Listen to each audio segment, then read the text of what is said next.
Mom handed me a $1,000 bill like it was a joke. A birthday-colored envelope sealed in shame. Everyone had already eaten. Plates wiped clean. Wine glasses half full. They barely noticed I walked in. Here comes the ATM. My sister giggled. Laughter. Forks clinked kid. Dad didn't look up. I tore the bill in half, then in quarters. Dropped it on the untouched roast chicken. Said nothing, turned left. That was 3 months ago. You should have seen it coming sooner. My sister Andrea, 2 years younger, 20 years entitled. She used to sleep in my bed after nightmares. She used to say I was her hero.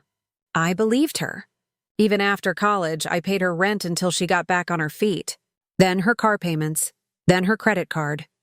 Mom said I should be proud to help. Dad said it's what family does. They all said she was struggling, but I was struggling too. Quietly, they didn't ask. The night of the anniversary dinner, I checked the bank account. The joint savings meant for Mom and Dad's surprise cruise was nearly empty. I'd been transferring into it for a year.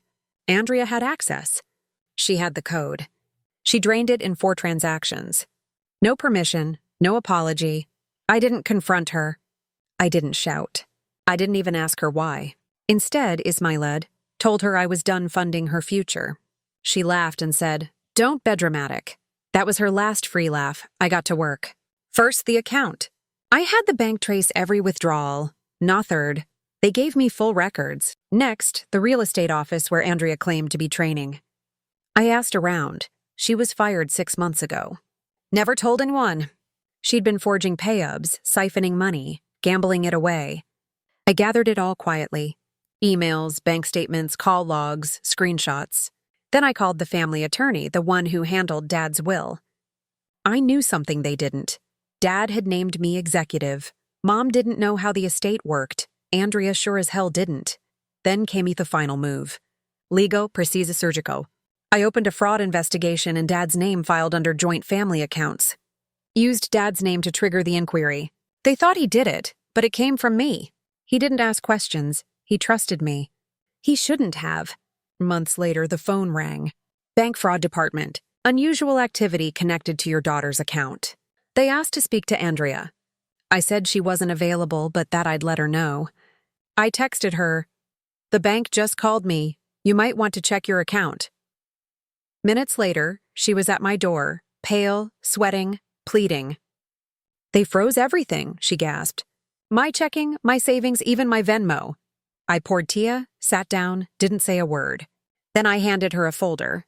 Inside a full report of her transactions, credit score, employment history, a letter from the bank, another from the lawyer. She flipped through it.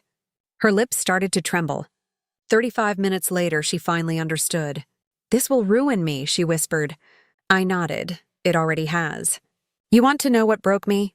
It wasn't the money. It wasn't the betrayal. It was watching her take everything I gave and never looking back.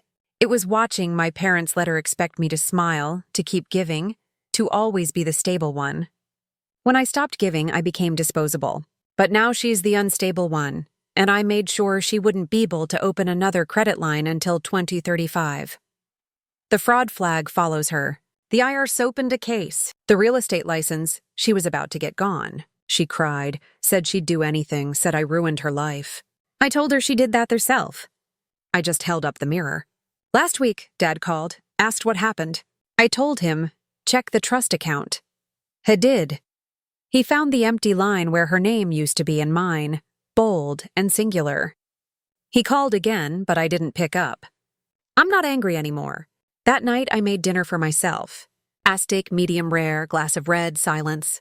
I sat at my table alone, but free.